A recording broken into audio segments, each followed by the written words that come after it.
Hello, this quick little video provides an example of how and why to perform a goodness of fit test. Before we get started, make sure that you do read section 12.1 and take good notes on it. Also, if you would, go to page 595 and read problems 13 and 14 because they cover the Benford Law a little bit, which is kind of the basis of the test here, or at least this particular example of a test. A goodness of fit test always tests whether what you observe, the distribution of what you observe, is equal to the distribution of what you hypothesize. So we need that Benford distribution for this example because that provides the expected distribution. So the research question is there evidence of fraud in the 2014 Egyptian constitutional referendum? The research hypothesis is, well, really there's no need for a research hypothesis at this point. We need an expected distribution and an observed distribution. And the Benford test gives us that expected distribution, which is given to you in the bottom of page 595 on the left-hand side. So let's actually look at the results from the election. There we have a really cool Excel spreadsheet of it. Yes votes is the number of votes in each government vote in favor of the constitutional referendum. And if we really just care about the leading digit of each of these, because that's what is supposed to follow, or the counts of those is supposed to follow the Benford distribution. So in order to actually do the test, we have to observe those counts. And if we look at this, see how many of these start with a 1. All of these start with a 1. That's 8, 9, 10. So 10 of those start with the 1. How many start with the 2? 4,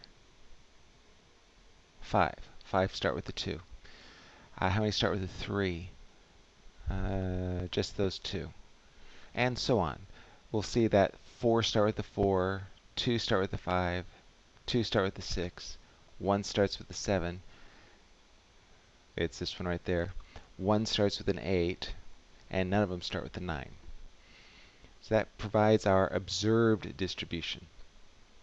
We need to match it up with the expected distribution.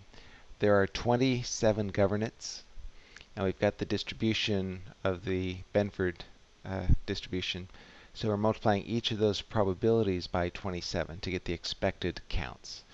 So 27 times 0.301 gives you 8.127. So we would expect, if this does actually follow the Benford distribution, we would expect to see 8.127 of those numbers starting with a 1.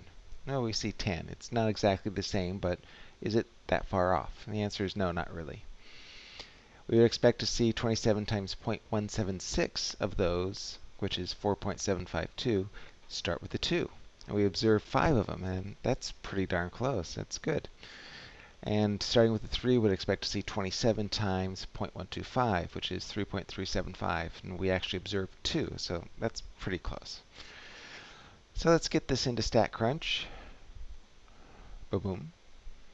And we actually have to enter the data ourselves. Variable 1, or this first column, we're going to call that digit. And the second column we'll call observed. And the third column we'll call expected. And so these are the 9 digits that a number can start with.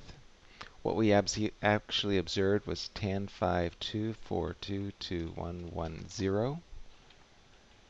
And what we expected, again, is 27 times those probabilities.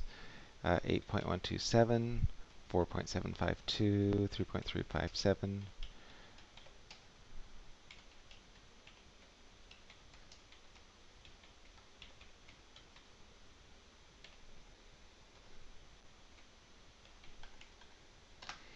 And now we have to double check that we got the numbers right.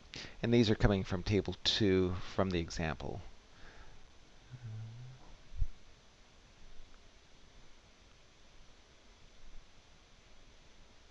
And that's right. So here's how we do the goodness of fit test. Stat, goodness of fit, chi-square test, Click on that, and it pops this window. It asks you for which column holds the observed values, and we called it observed. And then asks which column holds the expected, and we called it expected. And then we can skip those two and hit calculate. And that's it. This pops up. N is 27, which makes sense because there was 27 governance in Egypt. DF, which is degrees of freedom, is always equal to the number of groups minus 1. There were 9 groups, 1 for each of those 9 digits. 9 minus 1 is 8. That works. Chi-square, that's the test statistic. It's 3.311. P-value, that's the usual p-value. It's 0.9133. Because p is greater than alpha, and again our alpha is 0.05, because p is greater than alpha, we cannot reject the null hypothesis. In other words, we're saying that we did not detect a difference between our observed distribution and our expected distribution. We did not detect a difference.